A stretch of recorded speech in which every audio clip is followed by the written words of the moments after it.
Do you have any idea when you will see the impact on shipping volume, what the impact on your state's economy will be? We're already seeing the impacts of these disastrous and frankly not very well thought out policies when it comes to tariffs. You know, tariffs are a tool. They're not an ideology. But this administration is using it like an ideology. And so while these decisions are being made not with us, they're being made to us. We're already seeing how this is going to have a significant impact on the Port of Baltimore. It is also seeing how the tariff policies are having disastrous impacts on our farmers over in the Eastern Shore, and our chicken farmers in the Eastern Shore. This lack of predictability, this erratic behavior, and the indecisive decision making that's being made is already having very real impact on cost. It's having very real impact on our businesses and our small businesses. It's having a very real impact on our economic engines and American competitiveness as well as our national security. And so these are the type of things, this erratic behavior is the things that people were concerned about, and we are now seeing in real time in our states. So your state was one of 20 that decided to legally challenge the Trump administration on the decision to dismiss 1,300 workers at the Education Department.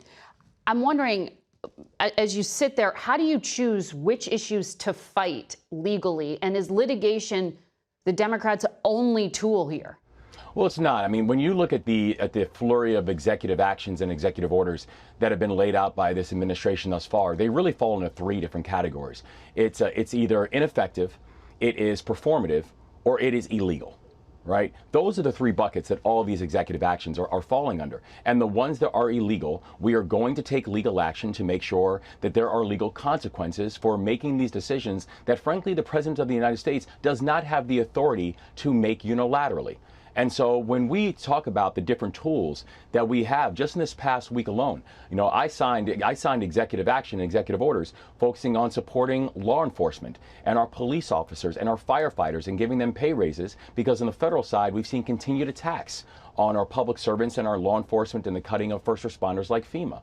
On Friday, President Trump went to the Justice Department, and while he was there, he said that the FBI headquarters will no longer be moved from Washington, D.C. out to the state of Maryland. He called Maryland a liberal state, and he said he's going to stop it. I know your office thought this was going to bring in 7,500 new jobs. Have you reached out to the White House to try to persuade them not to take it away? Here's the ironic thing about it is I found out about that announcement from the president via the news. That goes to show the level of partnership that this administration that they have and they would like from our nation's governors and from our nation's chief executives.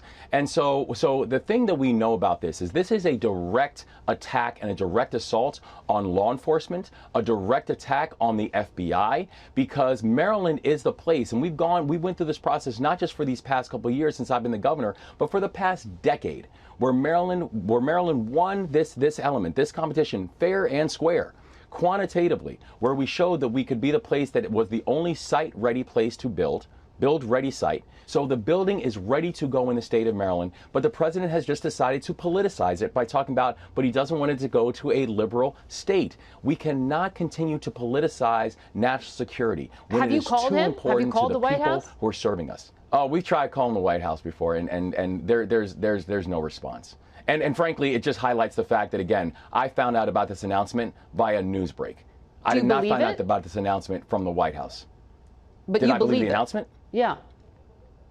Well, I believe that the president thinks he has the authority to do this. But I also think that falls into line of a collection of other things that the president does not have the authority to do. Congress is the one who actually allocates the capital towards where federal agencies are going to go. And so I believe the president of the United States thinks that he can do this. But there's one thing that I know, and I say this on a Sunday morning. I know there is a King of Kings and a Lord of Lords, and I know he does not live in the White House.